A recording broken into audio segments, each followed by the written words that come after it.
guys, welcome to another episode of Coffee Homes and Loans, and today we have a very special guest. It's Josh Coomer from Community Access Lending. How are you, Josh? I'm doing well, thank you. How about yourself? Very good. Thank you so much for joining us.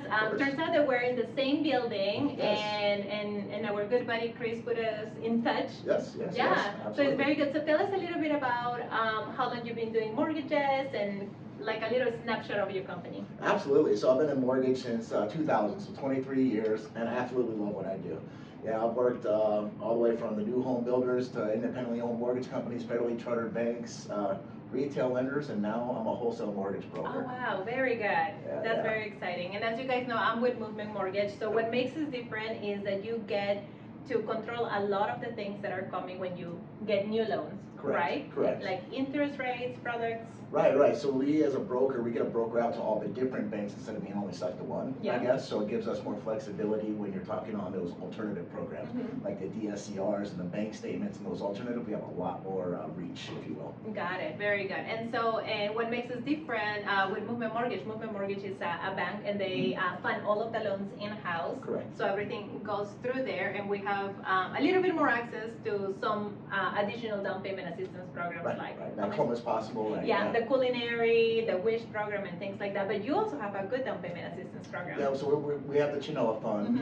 We also do work with the WISH program as well, nice. and the culinary unit programs as well. So Yeah. we do have access to a few of those. But like Home is Possible is a great program out there that is out. That's it's a good program. Yeah, definitely. I really love Chino. I've put so many clients on that. It's a very good one. And so tell me, before we get into more details, what is your prediction for interest rates?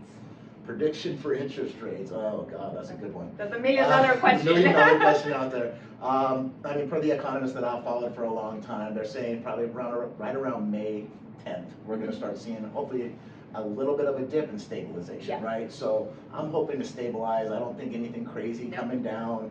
I'm seeing low fives, maybe high fours, buy downs into the fours, things like that. To help our market get stabilized is what we really need, so sellers will go and list their homes and have the option to buy. Yeah. Because that's the biggest problem what I see out there. Yeah, exactly. We're not going to see the 3 and the 4% again, but definitely you can be on the high fours with discount points and fives and the mid fives.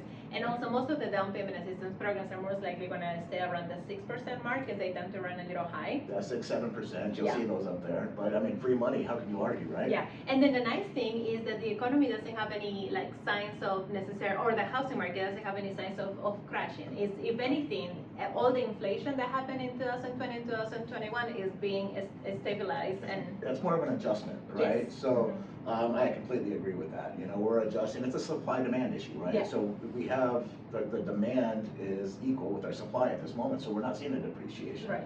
We've been our average home price at $425 for the last 4 months straight. So that's stable. That's good. So now with the interest rates coming down, getting some more security in our market for buyers to come out and actually purchase. Exactly. And then I noticed that the number of days for homes that are listed have been decreasing by about 10 to 13 days as we move along. So that's another really good sign that your house is not going to stay in the market for a long time, but you still have the ability to negotiate some closing costs. Absolutely. Our market's moving again. It feels so good, doesn't it? It is, I'm excited about this summer because, I mean, right now I think we're taking anywhere from 1 to 3 loan applications per day. So it's getting really busy, and just being able to offer different programs is exciting. And April's been a great month. Looks like May is following, and hopefully the summer months continue that way. And a healthy real estate market is healthy for our economy, for locally. I mean, use people that are local. It is huge, right? Especially for our industries. That the attention to detail that we're able to provide for our clients is unmatched. When trying to go outside of your local community for financing, that's where people run into trouble. Yeah, exactly. When you go to when you're not dealing with just one person that has your back on a transaction. And so, being on that topic, what do you think is best for a person that is looking to buy a house to find their lender first or their realtor first? So that's kind of it's a question that can go either way, right?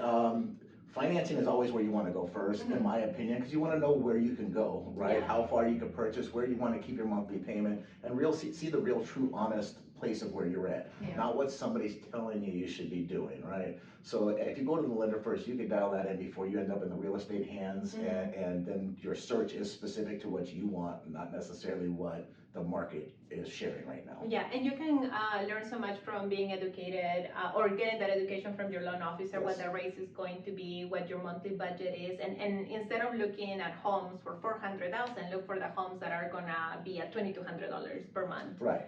Yeah, and looking at that budget. Exactly. I mean, you find that beautiful home that you absolutely love, but you just can't afford it. Like, you're like, it's $3,000. What? Right, deflates all of everything that gets you excited about buying a home. Right. Exactly. Now you feel like you're settling when you were never supposed to be there. Exactly. Right. Yeah. And I like to tell my buyers too that your first home is not necessarily going to be your dream home, but if anything, it's going to be a stepping stone to get into the dream home. I mean, it's more than just a stepping stone to the dream home. It's a stepping stone to retirement. Yeah. Right. If as a young individual out there or a young family to be able to purchase a home every couple of years as a primary residence and rent out what you've done.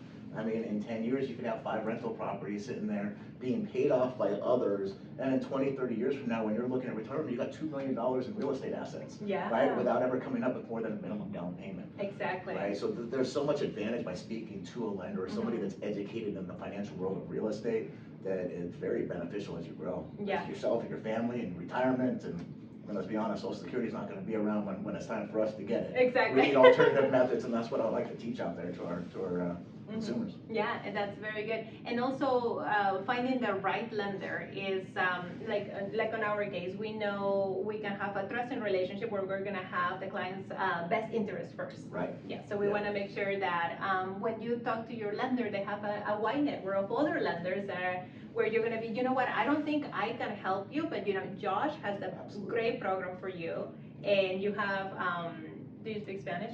A little bit, but I do have people in my office that speak fluently. Right? I was going to say, if you were to find somebody that wants to just deal with the whole transaction in Spanish, you can be like, oh, hey, Carolina, she is fluent in Spanish and kind of have that back and forth. Camaraderie within our industry is huge, right? Yeah. Being able to work with others.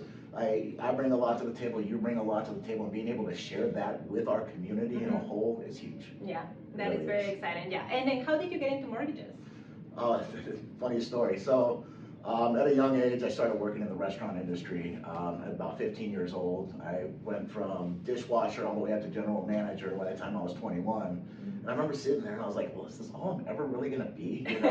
Is this restaurant life? And so I actually, back in the day when they had a newspaper classified ad, brought it out, circled the mortgage shop because I've always been good with numbers. And I replied to the ad, they hired me, and I literally jumped off a ledge, ate ramen noodles 3 meals a day for 3 months straight just to make it, to close that first deal, and here I am 23 plus years later. Wow, that's pretty awesome.